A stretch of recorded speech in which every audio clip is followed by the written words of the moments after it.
All right, Pat. I'm a little misty here still because about 5 minutes ago, before turning on the microphone here with you, I watched Tiger Woods make the stroll up 18 at St. Andrews, cross the bridge, tears in his eyes. Of course, he missed a 4-foot birdie putt, fittingly, Man, to finish his round. But yeah, poor guy. Well, I was there in 2002. I told you guys this the other day when he was. Let me say this about him: greatest athlete I've ever had the chance to cover, as far as his sport's concerned. It's I mean, you can talk about athlete or not, but the things I saw him do in golf. I mean, I was at Pebble Beach when he won by 15, and I mean, the things I saw him do, the fact that he was in golf was winning 40% of the time he teed it up. I mean, it's incomprehensible.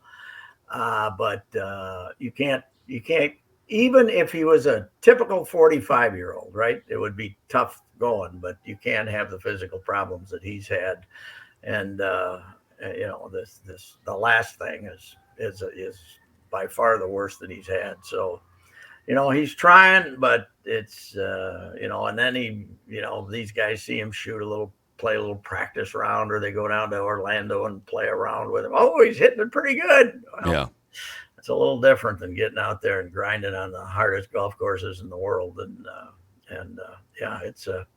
It is your generation, though. I mean, Phil, that's your. Oh, he's single-handedly. I never watched. I randomly flipped on the 1996 U.S. Open, I believe it was, and he was an amateur, I think, at the time. And I just remember seeing his name on a leaderboard. Tiger Woods? Was this like what is this? And that was it. I was in. Well, 90. What's his first Masters? 96. 97. Well, he played one as an amateur, right? But 97 is his first one, and the hype had been so enormous. And at that point, he'd won a couple of times, but you were saying, okay, what's this BS? And then, I mean, you knew he could hit it, and he was a competitor, and he shot 40 on the front side at Augusta. And, everybody's kind of chuckling, like, he goes out and he shoots 4 over on the front side at Augusta. And after all this BS, he shoots 30 on the back. He wins by 12. Yeah. You're saying, insane. Okay, this is real. And I've told this story before, Phil, that on that first day, you still got the redneck audience down there, right? You still got the old mentality. And Tiger would hit it 4 feet and they'd go like this, But by Sunday, everybody was roaring for him. And that's where he won them all over down there. And he became the second coming of Arnie, for God's sakes, down there. And then these feats that you would see him perform. And here's the other thing you got to remember about him. When he was hitting shots, 75% of the people on the golf course were trying to see it. Yeah. I mean, you'd go to even the major golf tournaments, even Augusta. Now, the crowd that was moving, okay, there's more than half the crowd settles in and watches, but the half that was moving, 40% of them were moving with Tiger. You would basically, if you wanted to see him hit a shot, you'd have to see him play this hole and then go 2 holes ahead. Yeah. Wait for him. And so he's been in the theater, been in the arena like no other golfer in history, as far as waiting for him to drop an F-bomb and then get outraged and something. And, when he hit the one in the water at Pebble Beach and let us out the great big F-bomb on that kind of endeared him to a lot of people, because I had somebody text me about that or tweet me the other day saying, that's when I became a fan. I said, he reacts just like I do. Yes. and that's kind of the thing now. It's, the look on his face is definitely one of, I can't believe I'm playing this bad these last couple days, but it's also blended with an acceptance of where he's at. He hit so many bad shots the last 2 days, and I don't remember, and I didn't see every shot, but I don't remember club slams or F-bombs. I think he's more at peace with the state of his game. Right off the bat, he hits it in the middle of the fairway. He's in good shape. and he semi chunks it into that 6 feet of water that's right in front of the green. I bet he hasn't been in that in his life before. I haven't checked, but I bet he never hit it. It was just a chunk, and then he misses a 3-foot putt, and he starts off making 6. Yeah. He's trying to get my favorite course in the world. I'm back. I'm gonna, maybe I can be within 4 strokes on Sunday, and then all of a sudden he makes 6. And you got 71, 35 holes in this case. You played one hole and you're done. Yeah. Because you're not the birdie making machine you used to be. So yeah, I think he's probably gonna run out there and play the Masters a few more years, and maybe he loves the Open Championship. I think he's gonna stay away from the U.S. Open on some of these courses. But I guess my question for you is, when he was going through the back stuff for all those years, I always thought, as a diehard Tiger guy, there's unfinished business here. I need to see him as a fan complete the comeback and win a major again. And he did it in 2018, 19. Yeah. I don't, as a diehard Tiger fan, I don't feel like I need more anymore. I don't get enjoyment watching this part of the journey anymore. And so, do we need to see any more from him other than the occasional Masters here in your mind? No. Not really. I agree with you completely. It's I don't think less of him when I'm watching him play now, because he's a physical wreck, and I don't care that Jack has 18 majors and he has 15, and people can say that he was not the greatest player. Jack was the greatest player. No, Jack was not the greatest player. This guy was the greatest player. He won at a higher percentage than Jack ever won in his life. And, there was select very good players that Jack was beating, Player and Torino, who I think was probably the best of them all. And Arnie was fading when Jack became a star, but not the mob of great players that you have now. This guy has beaten much deeper competition than Jack ever had to beat. And then he, by his popularity, now you look at the competition now compared to even 20 years ago. Like, if you took 1997 through 2008 Tiger Woods and plopped him down from 2012 through 2022, he wouldn't have 15 majors in this era that he created, right? Yes. Okay, I'm an old man. I will never see another guy like him, but I got news for you. If you got a 4-year-old toddler walking around in your house, he will never see anybody like this. Yeah. This will not be seen again in the game of golf. This kind of domination, because it's mathematically impossible. Yeah. It's numerically impossible that you can be the best player in a tournament that has from 90 to 156 players 2 times out of 5. Best in the world players. Yeah. Yes, right. Best in the world players. And, he's not some guy who says, I know it's easy for him to say he wouldn't take the money. Supposedly, what did allegedly the Saudi Arabians offer him? Like $400 million or something? Just some. Wasn't it? I thought it was maybe closer to $1 billion or something. Yeah. Right. I mean, and it was an interesting comment he made, because he wasn't extremely harsh. I mean, I think he likes Dustin and some of those guys, but he was saying, how about the young guys who are taking the money who may never play in a U.S. Open, or may never play in there's some majors they may never play in? Because to go back, I still don't know why we're having this discussion as to whether LIV should count in the world golf rankings. As I say, they're playing 54 holes. It don't count. It does not count. So, and a lot of these fields are set up by the world golf rankings. So it is it'll probably run its course, though, don't you think? 3 years maybe. LIV. I don't know how they make. I guess unless they don't care about making They money. don't care. They don't care. Every time you pay $4.79 for a gallon of gas, you're helping them out. So, that's. They did. I saw they did approach Charles Barkley about potentially being an analyst and sponsor for them. Charles Barkley went on a Barstool podcast. I forget which one. It might have been PFT the other day, but he said they have contacted him. Liv has contacted Barkley about being a potential endorser and analyst for the Liv Tour. It's actually kind of genius. You might as well just whatever. Just Charles Barkley's our lead analyst. Mm-hmm. You can have Nick Faldo. Yeah, we'll I take think Chuck. the ballsiest thing that's been done is the British Open telling Norman not to show up. That was unbelievable. Boy, my garbage truck is uncommonly loud out here this morning. I don't think we can hear the garbage truck. We did hear a police siren about 10 minutes ago. Though, so this thing is really roaring out here. The leader, and I know that what I'm about to say might be outdated by the time people listen to this, but the leaderboard is ridiculous right now. Yeah. Halfway through the second round, Dustin Johnson, Cam Smith just took the lead at 10 under, but Rory just teed off.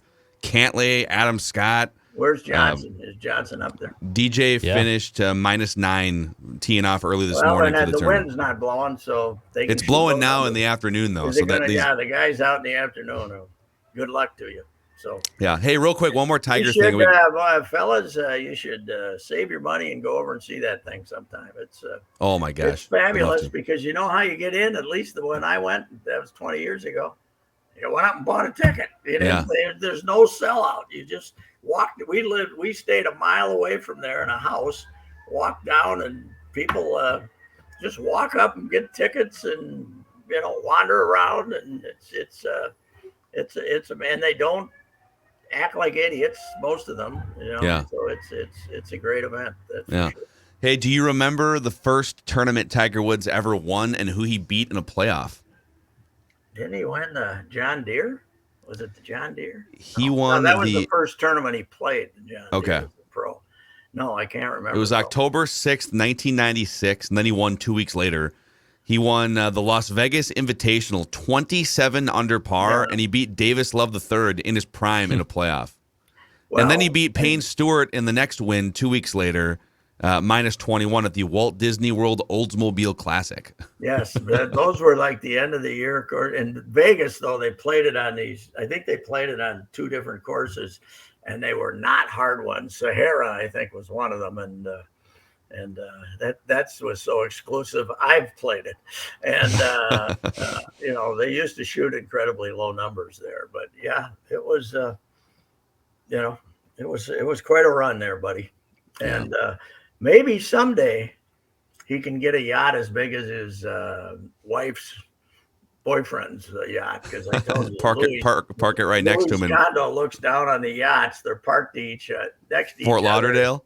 And Elon's boyfriend's yacht was bigger than Tiger's. So in that little should have taken that Live Tour money. Should have taken the Live Tour money. Yeah, he should have had that. Anyway, I was Jim Kaat. We were going to mention a little bit. He's having his number retired by the Twins on Saturday. I went over and talked to him for 45 minutes in the hotel. He got into town yesterday. Unbelievable. He's 83 and a half. He walks off the elevator. He's still like 6'4", standing up straight. You talk to him. The stories come left and right. They're right off his head.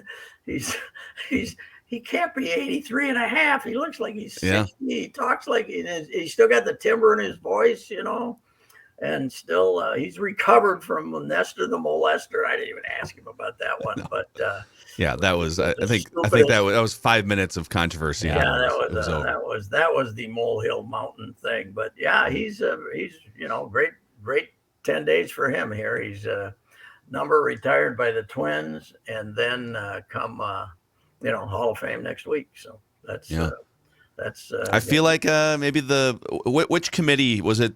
Was it the Veterans Committee or what committee got him into the Hall of Fame? Was this the Golden Age Committee? Yeah. Was it the Golden Age Committee? I was going to say, I feel like the Golden Age Committee believes more in Kaat's career than the Twins. The Twins had to wait for the Golden Age Committee to put him in the Hall before they retired his number. I wondered about that. I wondered why. Because you look at the Twins since they came to Minnesota record, not the Walter Johnson records from the Senators. Yeah. But Kaat and Blyleven, the two Dutchmen, are 1 and 2 and everything, innings, starts, wins, everything. It is kind of amazing that it took him so damn long to do this. He played 11 years here. Calvin got rid of him in 72, was it? Calvin let him go for $100. He was mad at him. He wasn't pitching good, and that's when he went down to Chicago and he started the fast pitching thing. He went, he'd get the ball back and he quick pitched everybody. But he always had a new gimmick. He was telling me great stories about he'd go to Whitey he pitched for the Cardinals till he was 45, I think.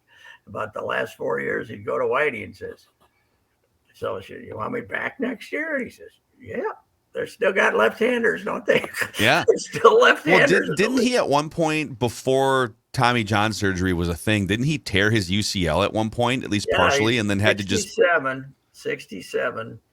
He was pitching great, and the Twins went into Boston having to win 1 out of 2. Mm-hmm. And I think he pitched the Saturday game, and the Twins got off to a lead, and he popped his elbow. And he'd been pitching great. In about the 3rd inning, popped his elbow, and he said if it was modern science, they would have. He said Johnny Sain told him, was it Sain?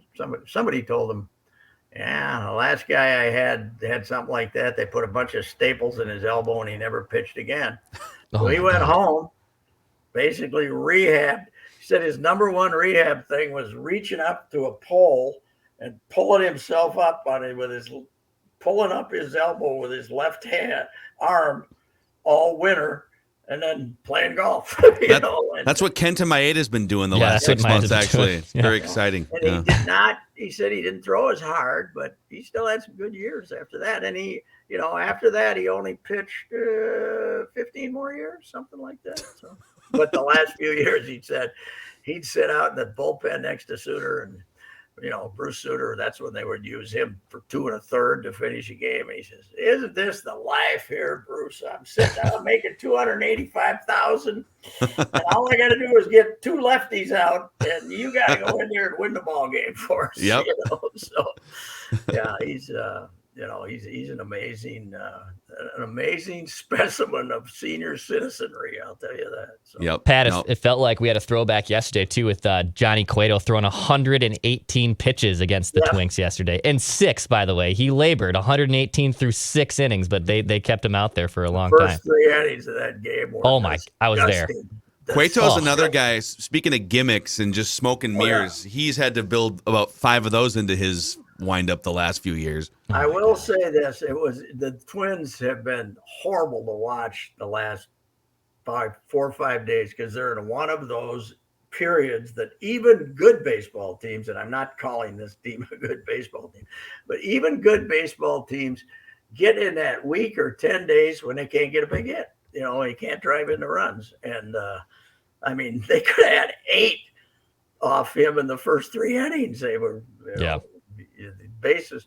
And then Buck hits his triple, which should have been a double, but he's the only man in the world who can get a triple out of that. And he does the whole pulling the truck horn thing. Buck truck. Yeah. And then they leave him there with the middle of the order coming up. How the hell do you leave him there? That was brutal. What was Polanco's at bat?